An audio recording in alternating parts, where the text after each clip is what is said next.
72ல் ம் கட்சி தொடங்கப்பட்டது மக்களால். ம் இந்த கட்சி தொடங்கப்பட்டது மக்களால். அது முடிஞ்சு தெரிஞ்சுக்கங்க. உங்களுக்கு ஒரு சுபராசியமான செய்தினா, ம் ஒரு கட்சியினுடைய தலைவர் ஒரு கட்சியை தொடங்கி வைத்திருப்பார்.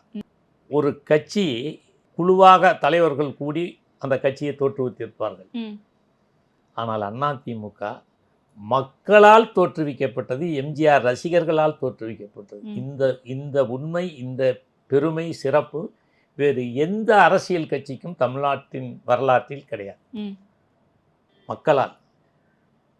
அதெல்லாம் நீங்கள் ஒரு தலைவர் கட்சியை விட்டு நீக்கப்பட்டார் என்பதற்காக ம் ஒரு மாபெரும் கிளர்ச்சி நடந்தது.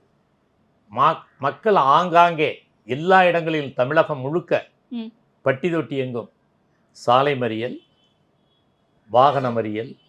எம்ஜிஆர் வாழ்க என்று எழுதியிருந்தால் மட்டுமே அந்த வாகனம் சாலைகளில் அனுமதிக்கப்பட்டது.